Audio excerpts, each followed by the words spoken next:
The role of jewelry has changed very much. Just to respond to your question, when you think about jewelry in the past, it was really about power, and now jewelry is much more about personality.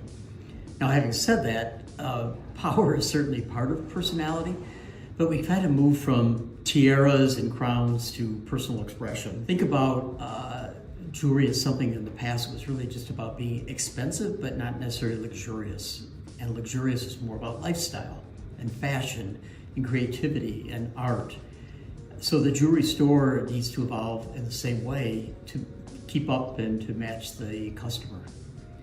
If you think about the role of jewelry, in many cases it's self-purchased now. In the past it was always a gift. It was a recognition of a milestone. Milestones have changed. The role of weddings, the groom doesn't necessarily ride into the wedding on a white horse. He does it today more as an expression of tradition and culture, not so much as an expression of power and dominance.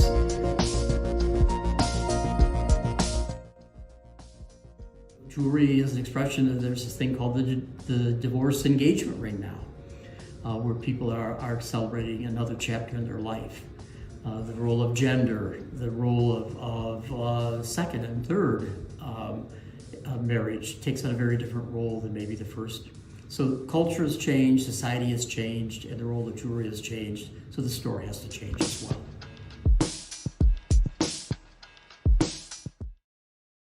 Think about the role of jewelry in the jewelry store as something you just did with great infrequency.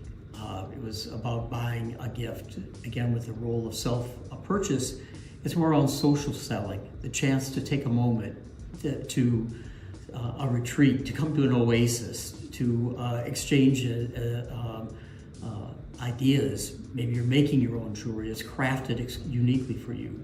So the jewelry store may become as much of a studio or a lounge or a place to spend time in which jewelry is an outcome of spending that time rather than a reason for visiting. A certain amount of demythologizing about customs and about, what people want. Like if I think about my daughter, and if she were in a position now to buy an engagement ring,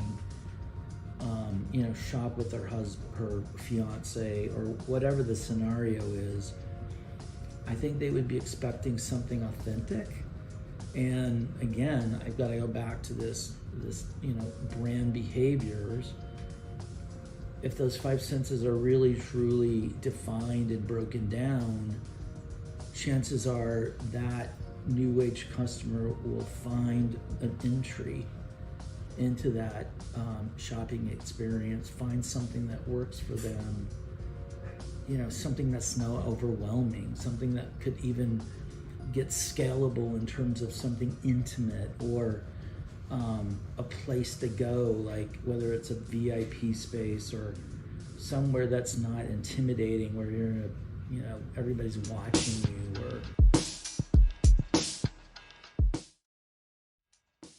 if you think of flagship stores and you think of stores that are maybe extensions of the flagship, it's really not uncommon for luxury brands to have flagship stores in what they call gateway cities. Think London, Paris, New York, places where people come from other markets to enjoy all the cultural and social aspects of the city, whether it's the theater or the art museums.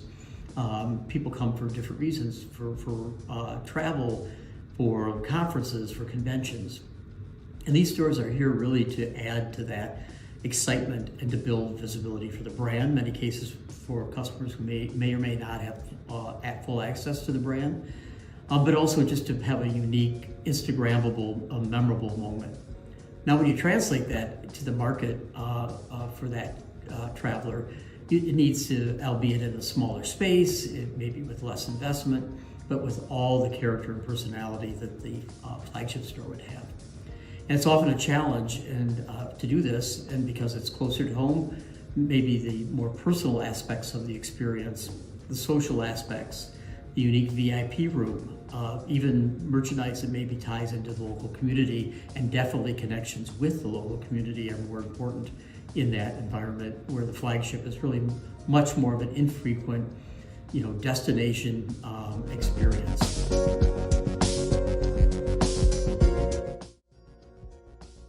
Design is a big part of that expression, because design is that language. Walt Disney is famous for saying, a picture's worth 1,000 words and an experience is worth 1,000,000 words. In the jewelry business, we want to be the 1,000,000-word expression. And to do that, everything from the nature of the staff, the training, and the expression. One jeweler we work with often says, "I'm going to get myself a coffee, would you like one?" rather than, "Would you like something to drink?" It says a whole different set of connotations with those two expressions. One is I'm a servant, the other is I'm a friend.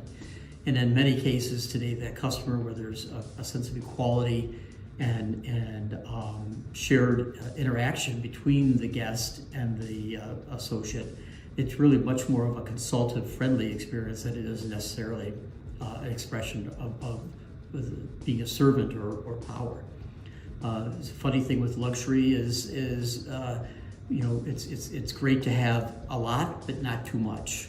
And we see this with the new sort of subtle expression of luxury. It's overstated, it's grand, but it isn't necessarily off-putting or intimidating.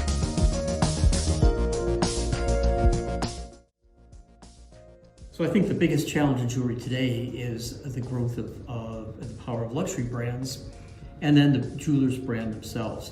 Not an issue in a vertically branded store, whether it be a Tiffany or a Bulgari, because the store is the brand and the brand is the store. But if you're an operator that sells products and represents these brands, you both have a requirement and an obligation to represent them well, but not to let your own brand get lost in the environment. The negative is you don't want to look like a food court of luxury brands, but rather a very curated, unique, balanced expression. If you look at good hospitality design, there's a lot to experience, and it's on purpose, because it's all about the stay and that experience, which in some ways is really no different.